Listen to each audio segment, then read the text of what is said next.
rekan kita yang terjaring dalam calon guru penggerak, di mana pada pagi hari ini akan menyampaikan modul 1.4 tentang budaya positif.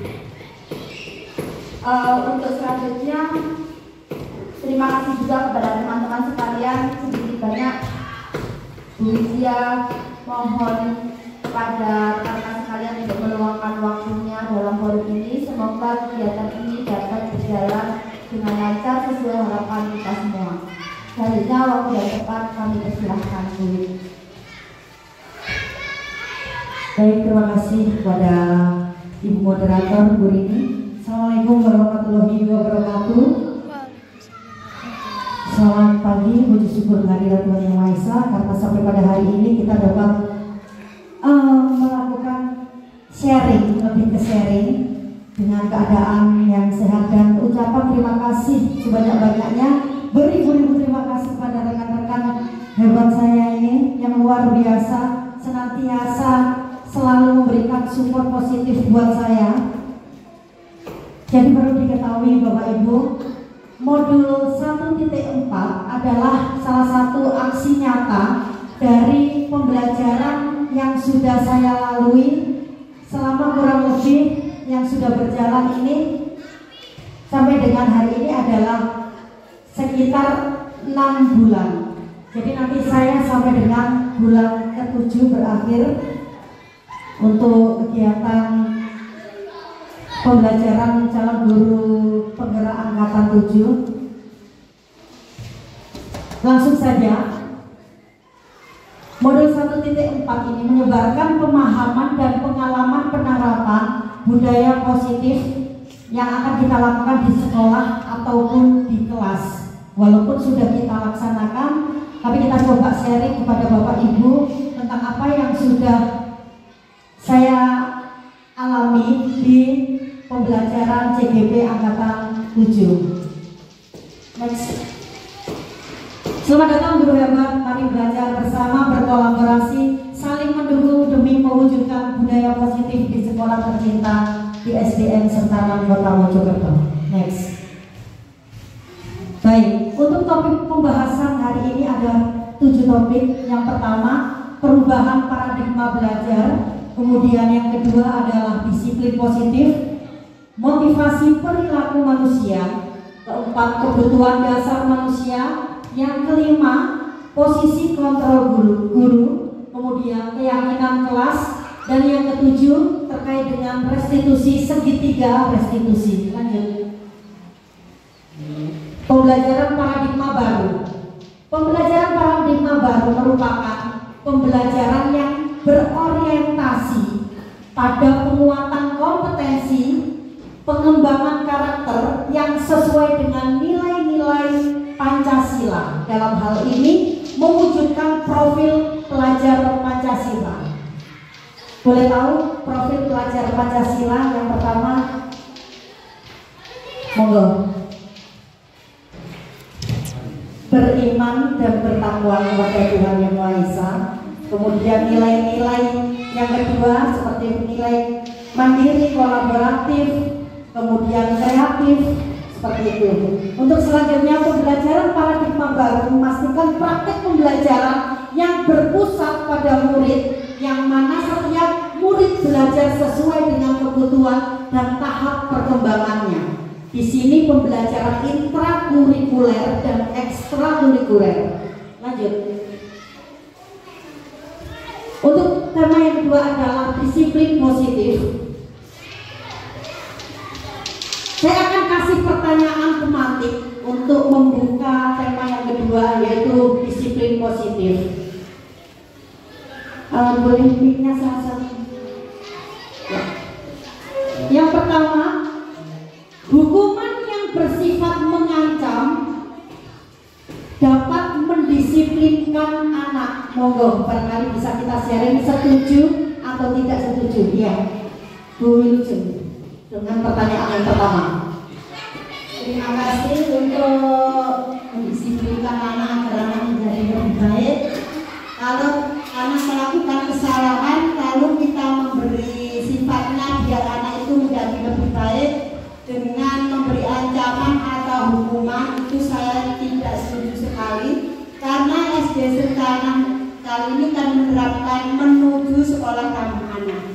Jadi kita tidak boleh memberi kekerasan kepada anak, memberi sesuatu hukuman yang bersifat positif, membangun untuk anak-anak. Jadi anak-anak tidak takut di sekolahnya nanti dan anak-anak menjadi lebih baik. Itu saya tidak setuju karena kita menuju sekolah anak-anak. Jadi tidak ada sifat mendiskriminasikan. Terima kasih. Baik, beri aplaus buat Bu Wilujeng. Terima kasih atas respon positifnya Bu Wilujeng. Bu Wilujeng mengatakan hukuman yang bersifat mengancam dapat mendisiplinkan anak. Tidak setuju, karena di SDN Sentana adalah proses menuju ramah anak, yang mana pembelajarannya juga harus menyenangkan, berpusat pada anak. Seperti itu ya kira-kira Bu Wilujeng. Untuk pertanyaan yang kedua, barangkali nanti ada yang respon. Pemberian hukuman dengan hal positif seperti membaca, membersihkan halaman sekolah dapat meningkatkan disiplin anak. Barangkali ada yang mau respon. Sekali lagi, pemberian hukuman dengan hal positif seperti membaca, membersihkan halaman sekolah dapat meningkatkan disiplin anak. Setuju atau tidak? Monggo Bu Eti. Terima kasih Bu Dia. Di sini saya akan mencoba untuk menjelaskan bahwa pemberian hukuman dengan hal positif seperti membaca atau membersihkan halaman sekolah dapat meningkatkan disiplin anak. Saya setuju, sebab dengan membaca siswa itu dilatih, dibimbing untuk membiasakan diri, Bu, ya, berarti disiplin, membiasakan literasi, menggiatkan program literasi sekolah itu. Sedangkan untuk membersihkan halaman memang untuk meningkatkan disiplin, sebab kan bentuk pendidikan itu harus melaksanakan tugasnya sesuai dengan tanggung jawabnya secara disiplin, menjaga kebersihan kelas itu kemudian. Baik, beri aplaus buat Ibu Erni. Terima kasih. Intinya setuju. Baik, lanjut. Memberi penghargaan dapat meningkatkan motivasi belajar. Monggo Pak Anas. Masih nyambung untuk yang kedua, untuk hukuman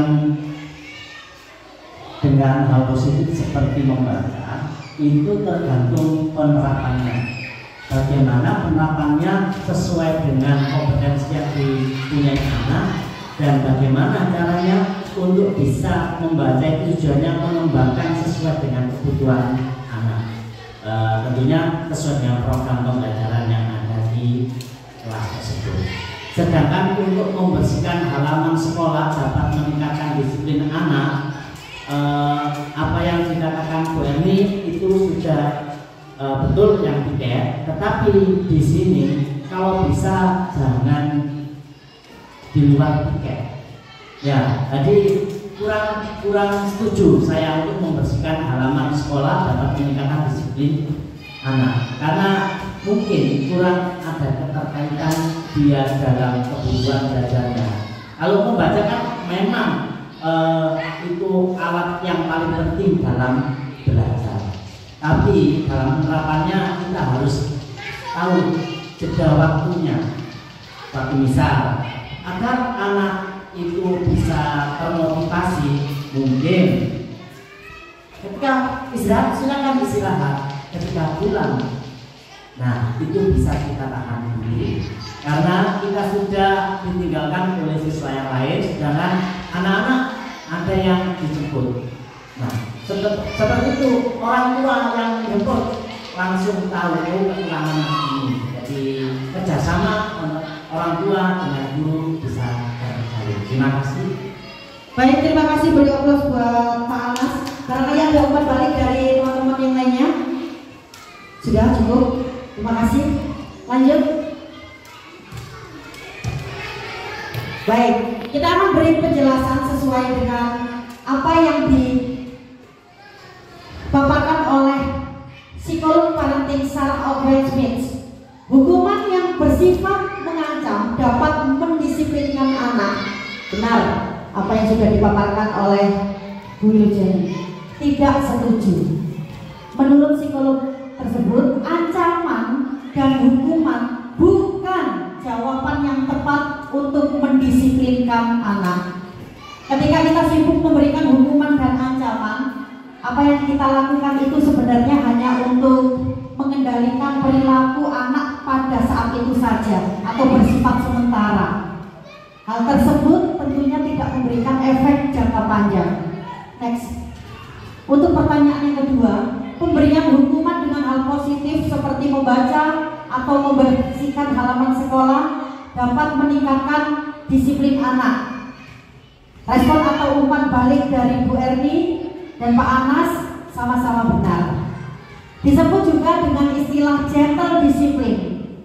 Ini adalah metode modern yang berfokus mendisiplinkan anak dengan memadukan praktik belajar mengajar ketimbang hukuman yang bersifat ancaman. Oleh karena itu, sebagai pendidik, kita diajak untuk membiasakan adanya keseimbangan kuasa. Artinya, dengan bersikap positif dan memahami penyebab perilaku buruk anak tersebut, ketimbang kita atau penyebab perilaku buruk anak tersebut sebagai titik awal untuk mengetahui cara memperbaikinya. Lanjut. Untuk umpan balik yang ketiga, pemberian penghargaan dapat meningkatkan motivasi belajar anak. Ya, setuju. Ini adalah salah satu teknik motivasi yang dapat dilakukan dalam pembelajaran adalah dengan memberikan reward atau penghargaan.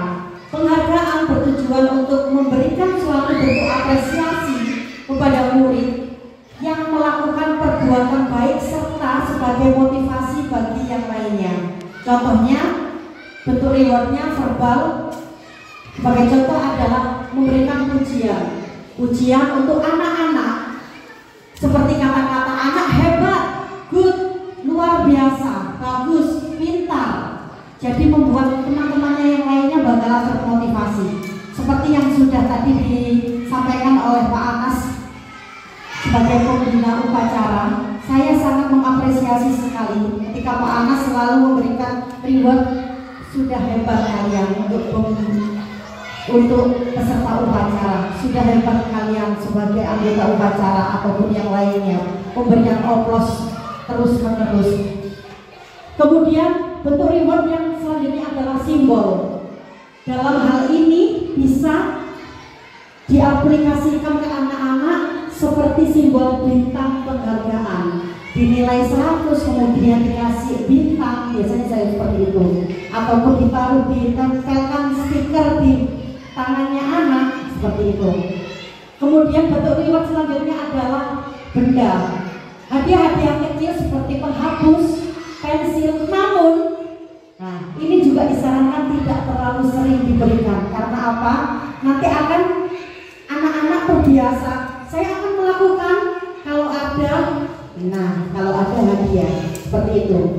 Next, pengertian disiplin positif sendiri adalah sesuatu yang dilakukan seseorang pada orang lain untuk mendapatkan kepatuhan atau membuat seseorang menggali potensinya menuju atau kepada suatu tujuan mulia, yaitu sesuatu yang dihargai dan bermakna. Next. Nah, ini nilai-nilai kebajikan universal dari sifat disiplin positif adalah sifat-sifat positif manusia yang merupakan tujuan mulia yang ingin dicapai setiap individu. Nilai-nilai tersebut tentunya bersifat universal. Universal dalam arti tidak membeda-bedakan baik lintas bahasa, suku bangsa, agama maupun latar belakang atau profil. Kemudian nilai-nilai kebajikan yang ingin dicapai oleh setiap anak Indonesia kita kenal dengan profil pelajar Pancasila. Beriman, mandiri, bernalar kritis, berkebinekaan global, bergotong royong, dan kreatif. Next. Untuk topik pembahasan yang ketiga, motivasi perilaku manusia. Next. Nah ini ada 3 motivasi, ada 2 motivasi perilaku manusia, motivasi eksternal dan internal. Eksternal tentunya motivasi yang dicapai dari pihak luar, kalau internal atau intrinsik dari diri sendiri. Motivasi eksternal untuk menghindari ketidaknyamanan atau hukuman. Seperti tadi, apa yang akan terjadi ya apabila saya tidak melakukannya. Kemudian yang kedua, tujuannya untuk mendapatkan imbalan atau pujian dari orang lain. Sebagai contoh, dia akan berpikir apa yang akan saya dapatkan apabila saya melakukannya. Kemudian motivasi yang paling terbaik dan disarankan adalah motivasi internal atau intrinsik, yaitu untuk menghargai diri sendiri. Sebagai contoh kalimatnya, saya akan menjadi orang yang seperti apa bila saya melakukannya. Jadi dia akan berlomba-lomba untuk menghargai diri sendiri, untuk menjadi yang terbaik juga versi dirinya sendiri. Oke, next. Hukuman, konsekuensi, restitusi. Mungkin yang sudah Bapak Ibu selama ini yang sudah sering didengarkan adalah terkait hukuman dan konsekuensi. Ini juga restitusi baru saya dapat di pembelajaran CDP ini. Kegiatan pemantik dulu. Iva kurang menguasai pembelajaran matematika, sehingga pada saat pembelajaran tersebut berlangsung, dia lebih banyak berdiam diri atau menggambar di buku pelajarannya. Pada saat guru matematikanya, yaitu Pak Abbas, menanyakan pertanyaan, Iva menjadi gugup dan tak sengaja menjatuhkan tasnya dari kursi, serta tiba-tiba menjadi gagap pada saat berupaya menjawab. Seluruh kelas pun tertawa melihat perilaku Iva yang bicara tergagap dan terkejut tersebut. Pak Abbas pada saat itu membiarkan teman-teman Iva menertawakan Iva yang tergagap dan malu luar biasa, dan malahan minta Iva untuk maju ke depan dengan berdiri di depan kelas sambil menunjuk hidungnya karena tidak bisa menjawab pertanyaan Pak Abbas. Kelas pun menjadi gaduh dan anak-anak pun tertawa melihat Iva di depan kelas memegang ujung hidungnya. Pertanyaan pemantik, monggo nanti barangkali ada umpan balik dari teman-teman sekalian. Apakah teman-teman setuju dengan tindakan Pak Abbas terhadap Iva? Monggo, Wilujeng.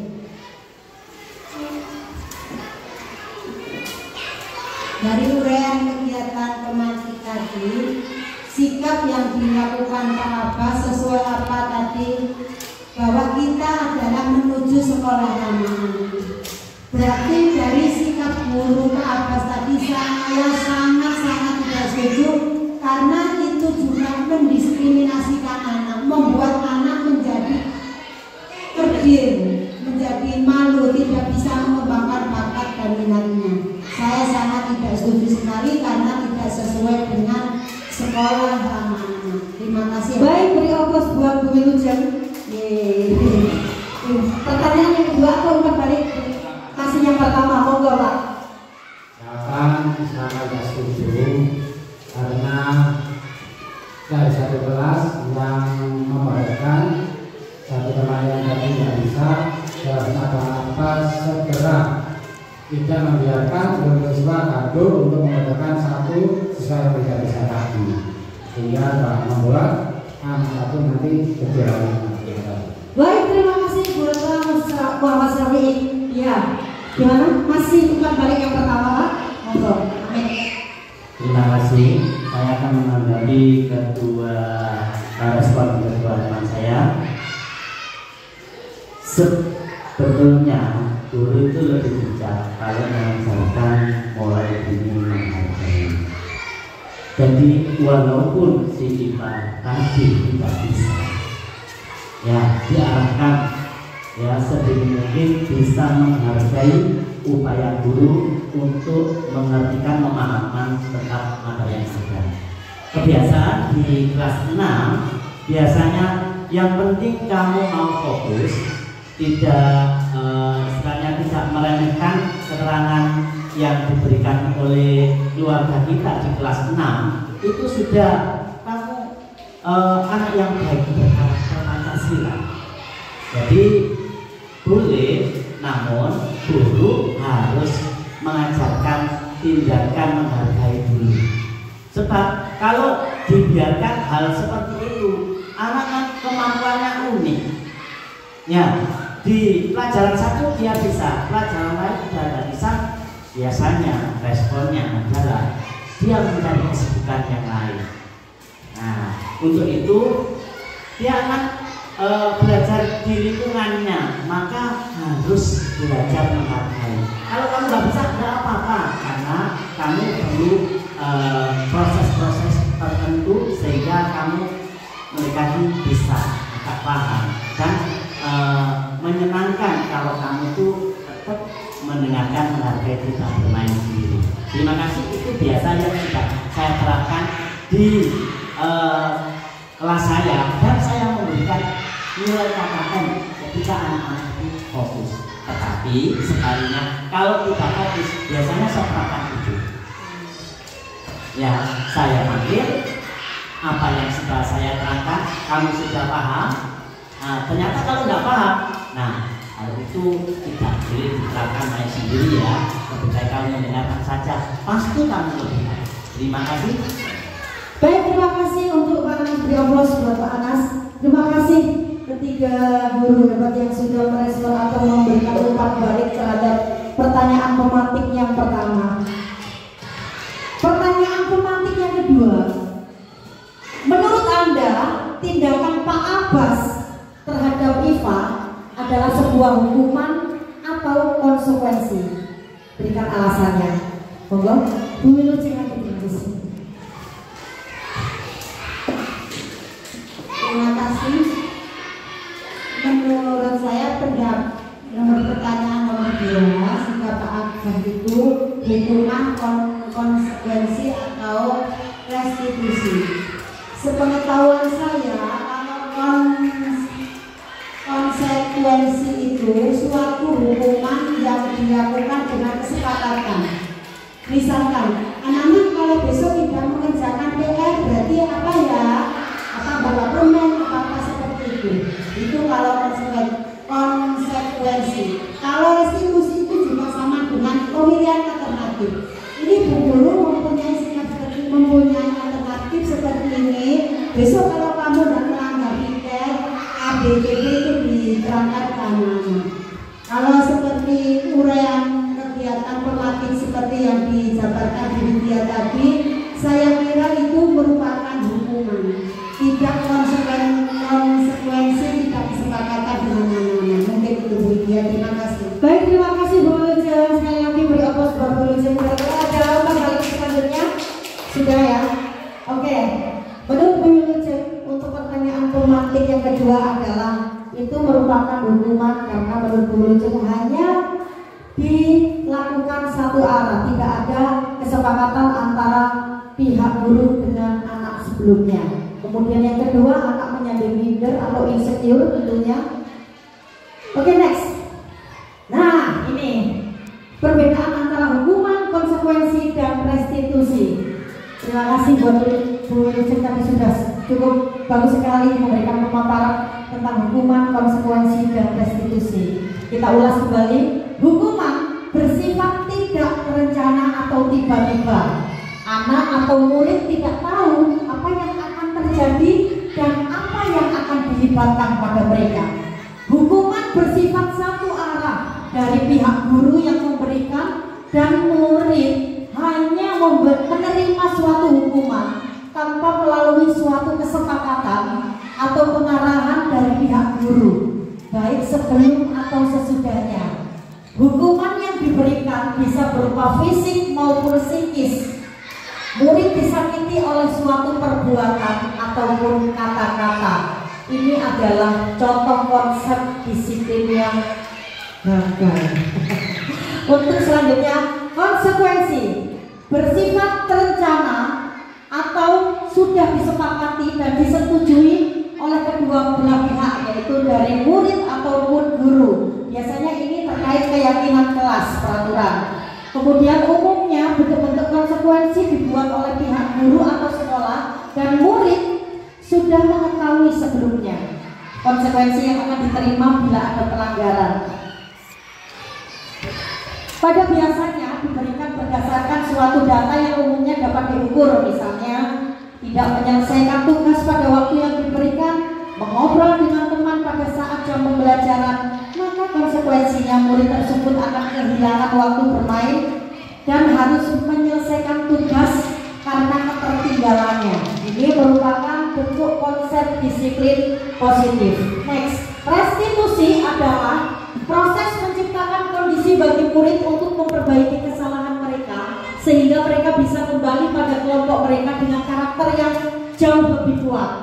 Ini dipaparkan oleh dosen 2004. Kemudian yang kedua, restitusi juga adalah suatu bentuk proses kolaboratif atau kerjasama yang mengajarkan murid untuk mencari solusi untuk masalahnya dan membantu murid berpikir tentang orang seperti apa yang mereka inginkan dan bagaimana mereka harus memperlakukan orang lain. Ini nanti kita akan paparkan di topik bahasan di segitiga restitusi. Lanjut.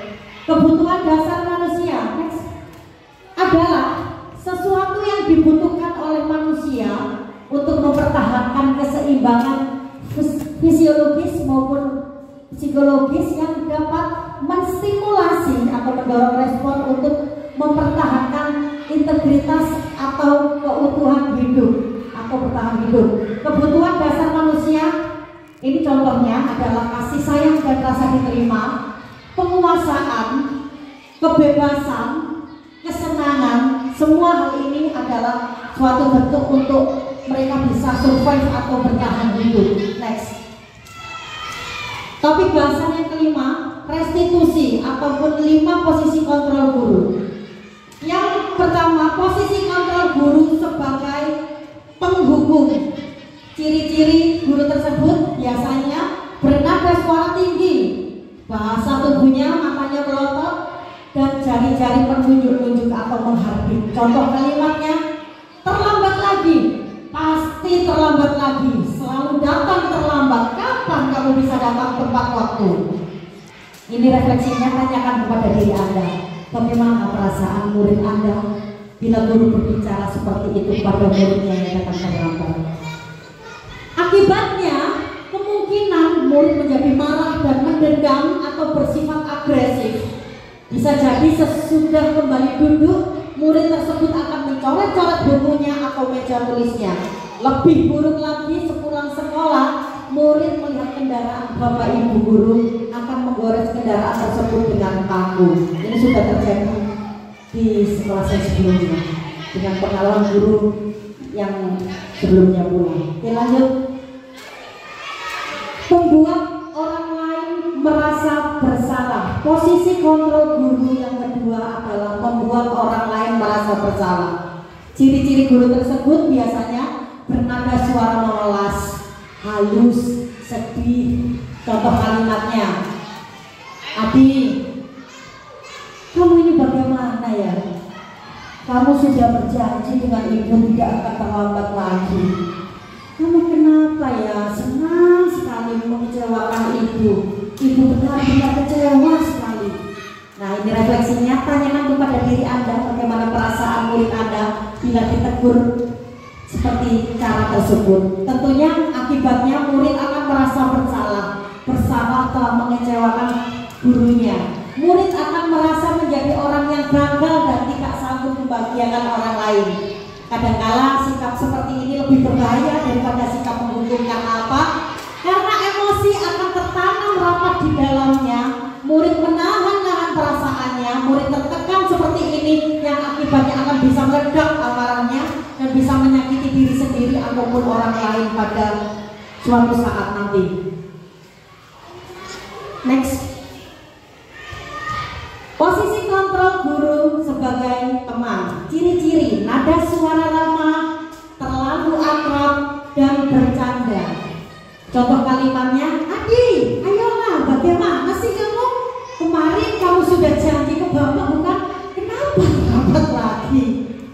sudah nggak apa-apa, duduk dulu senang, nanti Pak Guru bantu. Kamu ini tanyakan pada diri Anda bagaimana perasaan murid Anda menghadapi guru, sikap guru yang seperti ini. Tentunya akibatnya murid akan merasa senang dan akrab dengan guru. Ini termasuk dampak positif. Hanya saja ada sisi negatifnya. Murid menjadi tergantung pada guru tersebut. Bila ada masalah, dia merasa bisa mengandalkan guru tersebut untuk membantunya. Akibat lain dari posisi teman, Adi hanya akan berbuat sesuatu bila yang menyuruh adalah hanya guru tersebut dan belum tentu berlaku yang sama dengan guru atau orang lain. Oke, next. Posisi kontrol guru selanjutnya adalah sebagai pemantau. Ciri-cirinya nada suara datar, bahasa tubuh formal. Contoh kalimat. Adi, tahukah kamu jam berapa kita memulai? Tahu, Pak. Kamu terlambat 15 menit. Apakah kamu sudah mengerti apa yang harus dilakukan apabila terlambat? Paham, Pak. Saya harus tinggal kelas pada jam istirahat nanti dan mengerjakan tugas ketertinggalan saya. Ya, benar. Nanti pada saat jam istirahat kamu harus sudah di kelas dan untuk menyelesaikan tugas yang tertinggal tadi. Saya tunggu. Tanyakan pada diri Anda sebagai bentuk refleksi bagaimana perasaan murid diperlakukan seperti ini. Tentunya akibatnya adalah murid memahami sanksi yang harus dijalankan karena telah melanggar salah satu peraturan sekolah. Guru tidak menunjukkan suatu emosi yang berlebihan, menjadi marah atau membuat merasa berbuat bersalah. Murid tetap dibuat tidak nyaman, yaitu dengan harus tinggal kelas pada waktu jam istirahat dan mengerjakan tugas. Tetapi guru tetap harus memonitor atau memantau murid pada saat mengerjakan tugas di jam istirahat, karena murid tidak bisa ditinggal seorang diri.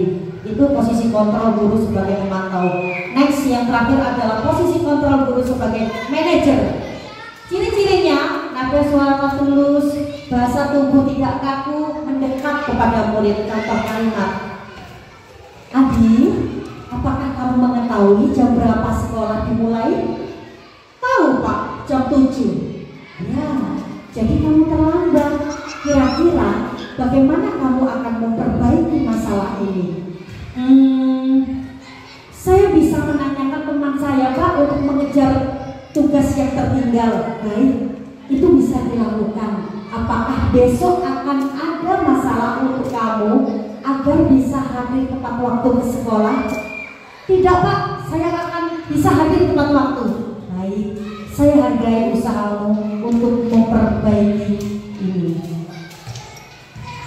Refleksinya, bagaimana perasaan murid diperlakukan seperti ini tentunya berakibat posisi manajer, maka suara guru sebaiknya tulus. Tidak perlu marah, tidak perlu meninggikan suara, apalagi menunjuk-nunjuk jarimu pada murid, apalagi berkacak pinggang atau bersikap seolah menyesal, tampak sedih sekali akan perbuatan murid ataupun bersenda gurau menempatkan diri sebagai teman murid. Jadi dari 5 posisi kontrol guru, menurut Bapak Ibu yang paling terbaik bisa diaplikasikan ke anak supaya anak dia akan merasa ya saya salah, saya akan memperbaiki kesalahan. Dia akan merasa diajak berdiskusi dengan gurunya untuk memperbaiki kesalahannya. Dia akan membuat solusi pada dirinya sendiri bagaimana harus bersikap. Dari 5 posisi kontrol guru, monggo. Siapa?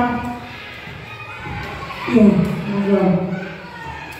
Menurut Bu Wilujeng, dari 5 posisi kontrol tadi, mana dari Bu Wilujeng yang kira-kira paling terbaik untuk diberikan pada anak?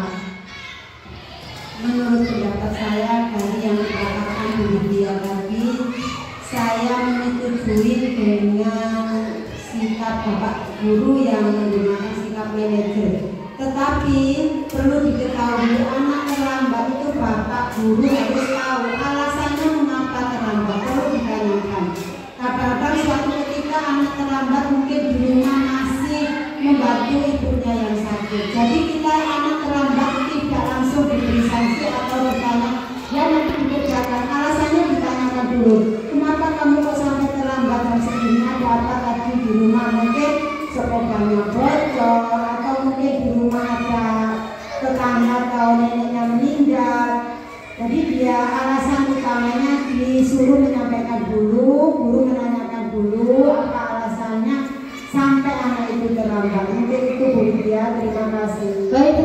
beri aplaus buat Bu Lujeng.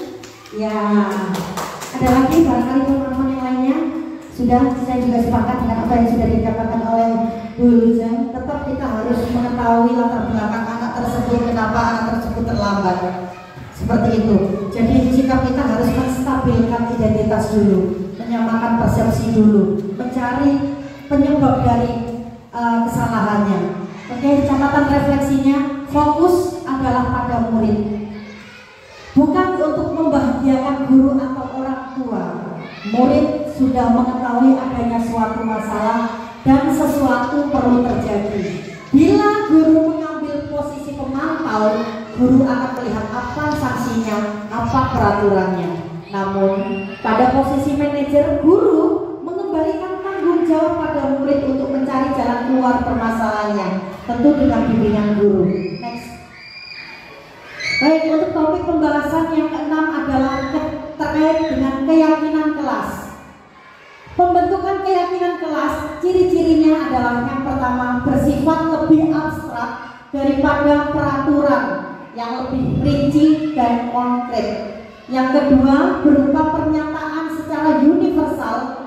Kemudian pernyataan dibuat dalam bentuk positif, tidak terlalu banyak agar mudah diingat murid.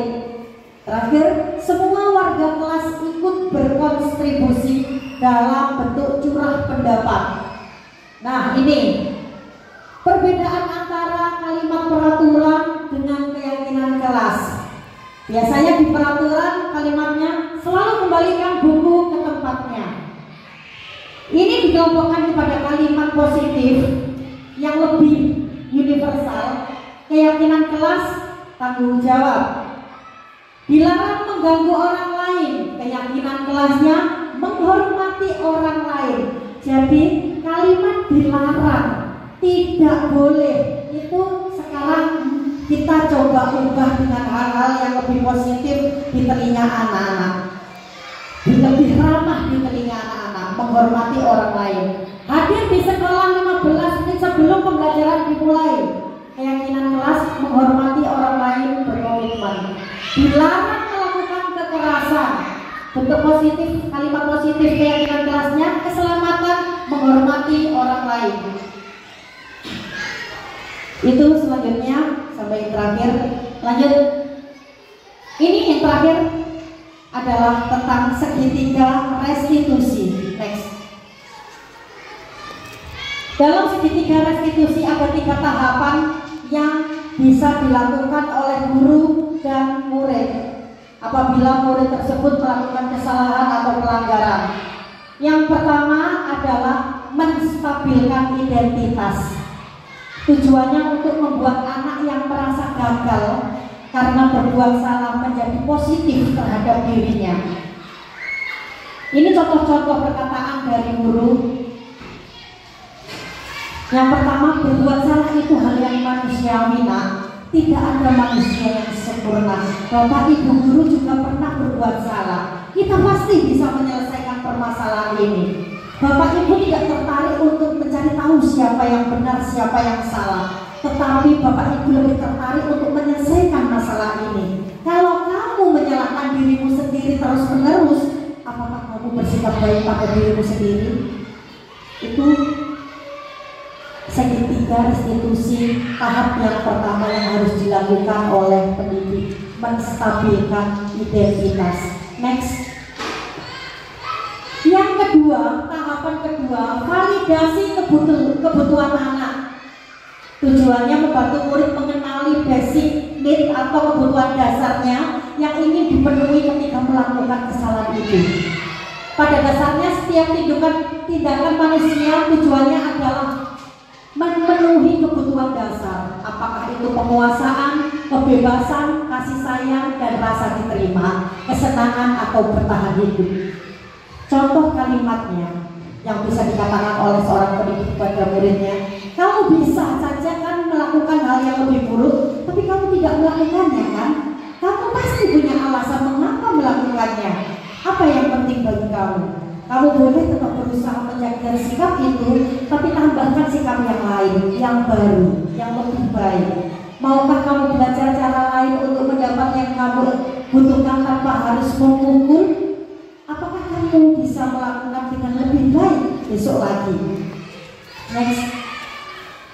Tahapan yang terakhir untuk segitiga restitusi adalah menanyakan keyakinan.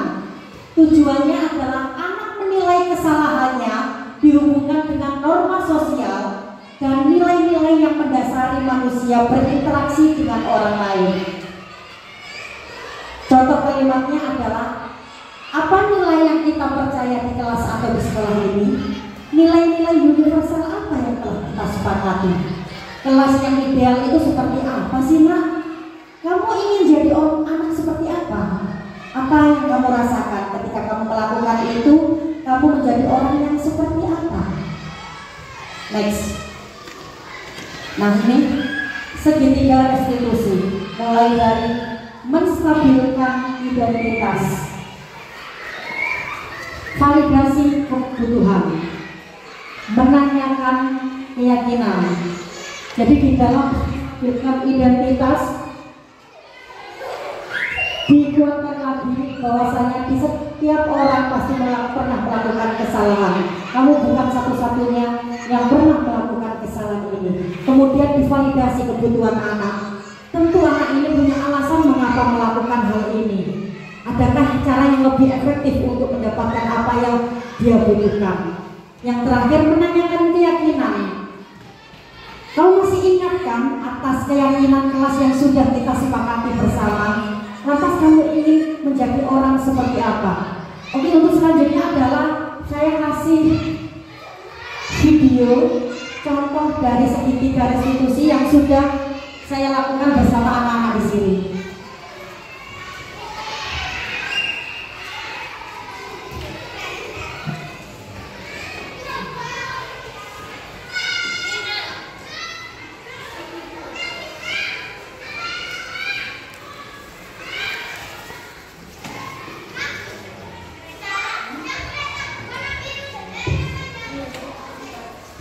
Bentar.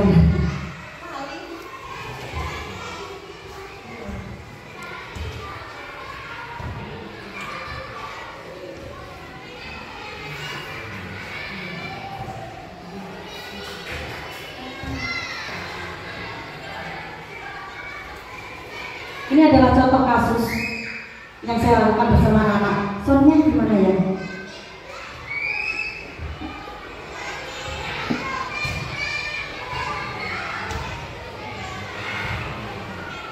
Bentar.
meyakinkan dan mempercayakan pada anak-anak bahwa dia akan melakukan yang terbaik untuk selanjutnya, untuk dirinya sendiri.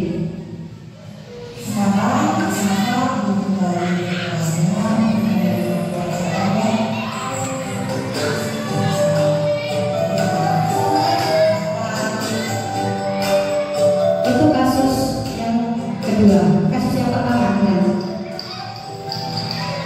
membuang sampah sembarangan.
Sudah Mas.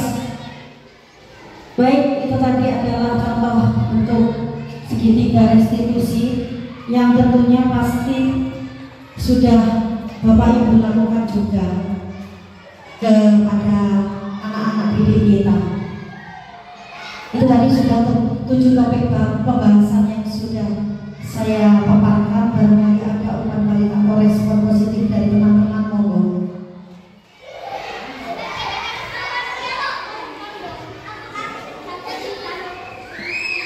Monggo, barangkali ada umpan balik. Tidak ada. Baik, saya rasa cukup.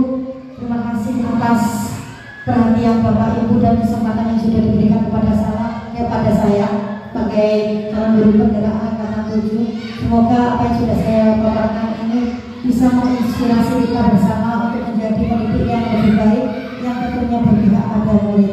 Salam dan bahagia. Saya kembalikan pada moderator. Terima kasih Bu Lydia, Bapak Ibu guru sekalian, atas apa yang sudah dipaparkan oleh Bu Lydia tentang beberapa budaya positif yang harus kita lakukan selaku pendidik di sekolah dasar kita bertindak ini pada khususnya dan di sekolah lain pada umumnya, juga kepada siswa didik kita. Atas hal tersebut terlampau banyak ilmu yang kita dapatkan sehingga kita bisa mengaplikasikan semua itu ke dalam ruang lingkup kegiatan belajar mengajar kita di sekolah. Terima kasih sekali lagi Bu Nik. Untuk mengakhiri acara ini, semoga kedepannya sampai pada bulan Juni nanti Bu Lydia mendapatkan kemudahan dan kelancaran dalam menuntaskan calon guru penggerak, kami persilahkan kepada Pak Anas untuk membaca doa sekaligus menutup kegiatan ini.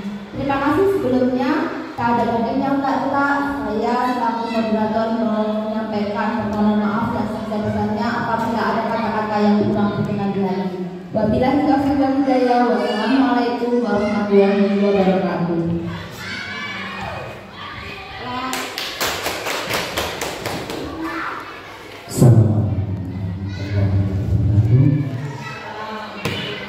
Mari kita ucapkan hamdalah kami, rasa syukur apa yang kita lakukan hari ini. Semoga Allah mengarahkan pada kita semua memberikan amal nikmat, yaitu kita bisa melestarikan ilmu yang sudah disampaikan. Jadi ilmu yang sudah disampaikan itu bermanfaat bagi kita semua, bagi SD Istana, sehingga kita menjadi pendidik Indonesia yang sukses. Amin ya rabbal alamin. Dan semoga kita selalu bisa aktif mendampingi anak, sehingga berbagai permasalahan anak bisa kita mengarahkan pada hal yang positif, juga anak-anak berhasil sebagai generasi yang positif. Amin ya rabbal alamin. Anak-anak yang didoakan bisa pahami Rasulullah SAW. Al-Fatihah. Alhamdulillah. Bismillahirrahmanirrahim. Al-Fatihah.